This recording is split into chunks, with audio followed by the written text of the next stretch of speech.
All right, well, this is If My People Bible Reading Part 149, and we are in the book of 1 Kings, and we'll start on chapter 1, verse 35. Uh, what's going on here is that there's a little usurping of the throne taking place. There's someone who's wanting to jump into place first in charge when David passes away. And Bathsheba is going to make sure that the promise made by Yahweh is going to take place. So there's a little bit of conniving back and forth, and there's a little bit of everything in conniving. David's family's not perfect, okay? So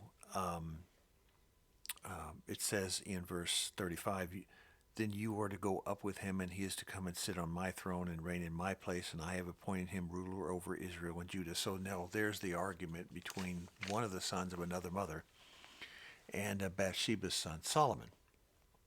So they're trying to make this take place. But the key point, as it says here, is that Solomon will rule over Judah and Israel. Now, Israel, Judah is the one that had the temple to be built, which Solomon's going to build. And so they kind of separated themselves, like, not that they're better, but they're just better. They already see that they're a little bit more pious than the other tribes are, which ends up being true because the other 10 tribes ended up being taken into captivity through Syria through a dispersion or diaspora hundreds of years before Judah finally fell. And the kingdom of David's kingdom and Solomon's kingdom, it all went to Babylon. So there's that understanding. So what our comments is that we need to understand that this doesn't sit with current thinking because you have Christian churches that say we're under the time of grace, we're in a dispensation of the churches. That's all made up, by the way. Everything they're saying is made up. It's doctrinal, but it's false dogma because grace began in the Garden of Eden, didn't become when the churches, when Yeshua went up to heaven and then became the age of grace. No, grace became grace in the Garden of Eden. So they've got that dead wrong. All 30,000 Christian denominations. You've got it dead wrong and should not be teaching it to your people sitting at the pulpit. It's like they don't have a mind of their own. They can't read the Bible, so they have to believe every nonsense that comes out of their mouths. So that's why so many people left the churches and went into don't go to church anymore. They watch it on television, on the internet, or YouTube, or they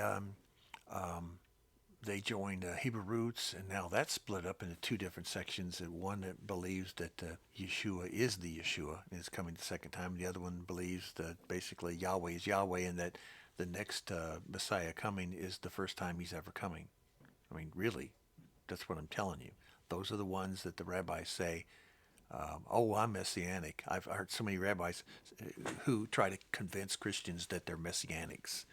And once you ask them, really detail it. Say, so is the Yeshua that came and died? Oh, no, that's not him. They'll tell you.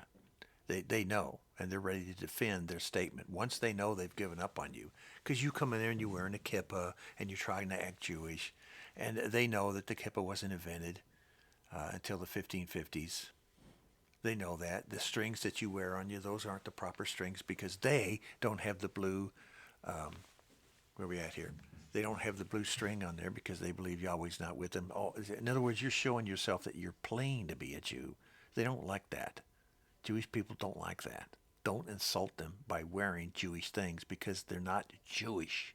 They're not Jewish things. And most of the Jewish people are saying this. They're not Jewish either because later on when we're reading the Word, Abba Father says this. These people that say they're Jewish, they're not. He says that. In the last days, there will be so many that will claim to be of my people, one of the tribes of Judah, when in fact they are liars. So that's what I'm saying in the comment area, right with before Solomon even took the throne. Solomon gets the throne. The overthrow didn't take place very long. And so we are in chapter 3 now, verse 14. And it just says, if you walk in my ways, obey my statute and commands as David your father did, I will give you a long life. Now, I had to redo this tape because I ran it too long, so this is the second time I've done it in the last hour. You're hearing it for the first time. This is throughout Kings, and this is throughout the Word. Many of the Christian churches teach this, that because of the age of grace we're living in, that Yeshua's love is unquestionable, and there's no condition. He has unconditional love. How many times have you heard that? Jesus' love is unconditional. Is that what you just read? Is that where you just read over 40, 50 times in the Bible? If you do this, and if you do this, then I will do this. So here we go again. So the book of Kings, 1st and 2nd Kings, is, it starts off with David passing, Solomon building his temple, Solomon ruling, taking over, massive growth, most powerful kingdom in the world, wisest man who ever lived, all these kinds of things. And then at the end of it, not much left. And everybody's hauled off to Babylon. And the northern tribes scattered to the winds. Scattered to the winds. Didn't say lost. Scattered. Scattered tribes out there. They know who they are. So this continues on, and then we get to chapter 7. It starts detailing things, how long it took to build this, all this detail stuff, which is very important. I've read it 40 to 50 times. Now I'm commenting on it. It says on verse 26, the sea stood on the 12 bulls, 3 facing north, 3 facing south. You can get these online. They built these statues of bulls. And by the way, did Yahweh want you to be building images and then putting a big bowl of water on top of it that you could do your mikvah in it? Did he want you to build these things? Is the final heaven have a picture of any of this? When you read and look at Ezekiel's vision, does it have that laver bowl, that mikvah? Does it have the where you go through the baptism of water with bulls, 12, 3 facing each direction, north, south, east, and west, a total of 12? No. So is there any temple that still does that today? Actually, there is. There's one that's kind of calls themselves Christian. They don't believe that Jesus is the only begotten Son. They believe that he's just an invented being, just like Satan, his brother. We have to live with that, folks. And they said, the Church of Jesus of Latter-day Saints. Okay, so I can go down some heathen temple down here that worships Baal, and I'll put down Jesus' happy little house. And I'll just say, what's the name of your church? Oh, it's Jesus' happy little house. Do you obey everything that Yeshua says in there, or any of what Yeshua says? Well, no, but we put it up there because it brings in customers. I'm not saying anything good about, and I'm not pretending to support the 30,000 Christian churches out there. Y'all going to be corrected big time. Big time. And for you sheep, you're going to be sheep the rest of your life if you don't get out of that nonsense. And for you who call yourself a pastor, there is a huge warning in the Bible, and you need to read it, about those like you who lead people in altered directions than they should be away from the Word. Y'all going to be in big trouble. Just telling you. So where are we at here? We're at 11:58. We've got a couple more minutes. We get an understanding of how this temple works and how it goes, and it gets to the very end where in chapter 8 this temple is about to be finished. And so Solomon goes through this ritual stuff, and is this straight out of the Bible that we should be doing? No. He makes it up as he goes along, but the Father knows how much Solomon wants to do this and that, and he allows things. Doesn't mean that's what he wants. Remember, he never asked for a temple, ever. And in the future to come, there is no temple. The temple is you. The temple is you, and you will be living with the Father, and there is no throne in the final heaven because Yeshua and the Father are everywhere. Okay?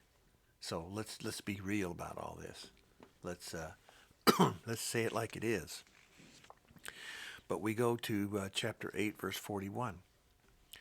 As for the foreigner who does not belong to your people, Israel, but has come from a distant land because of your name, For men will hear of your great name and your mighty hand and your outstretched arms when he comes and prays towards this temple. Then hear from heaven your dwelling place and do whatever the foreigner asks you to do, so that all the people on the earth may know your name and fear you, as do your own people Israel, and may know that this house I have built bears your name. This is Solomon making a big deal out of everything. He's wanting people to pray towards the temple site. Well, people still do that today. They do. And his half-brothers through Ishmael, the eastern kingdom, the other 12 tribes, they pray to Allah through Islam. They pray to Mecca. They face it every day, 3, 4, 5 times a day. Oh, yeah. And so the Jews, they pray, or else they go to the Wailing Wall and they pray towards the temple site. Well, this is conditional here, because Yahweh says, I like this, I like that, I agree to this, I agree to that, if you hear and obey me. Well, Solomon and the people, especially Solomon, did not obey. So there is no mandate, there is no Torah law, it's not Torah to pray on your knees towards Jerusalem, wherever you are in the world today. It's not there, folks. You can't put stuff in that doesn't exist. You just can't make up lies and then sell the public all this stuff because the public won't check you out. I'm telling you, check me out. Check out what I'm saying. It's right there in the Word. Don't do these things. But that's what happens. And so the grafted in people, that's the good part. So the grafted in people, that's you, me, those who are, you're not Jewish, you're not of the other tribes. I personally think that I'm absolutely right in there and do Naphtali, but that's just part of me, because the other part's Danites through Germany and through Ireland and so forth. That's why Germany and Ireland, by the way, are so long. Do you ever notice that in World War One and World War Two, Ireland did not declare war against Germany? They stayed neutral. Do you ever notice that? Interesting, isn't it? There were Irish that fought in the war, but they fought over. They had to come over to England and Scotland to join. They'd go to France. Interesting. Just think about what I'm saying. There's some history to it. The forgiveness is all there. Everything is conditional. Everything is conditional. So then we get to verse 54. When Solomon had finished all these prayers and supplication to Yahweh, he rose from before the altar to Yahweh, where he had been kneeling on his hands spread out towards heaven. Now that's where they get that biblical version of kneeling on your hands spread out towards heaven. There's nothing wrong with that. And if you know how to kneel towards heaven, you have to figure that out. Which direction that is. Any direction. Since we're in 3-dimensional, 4th-dimensional outer space, just kneeling is great. I'm not saying you shouldn't kneel. That's just great. Spreading out your hands, that's just great. Bending down prostrate, that's just great. Okay?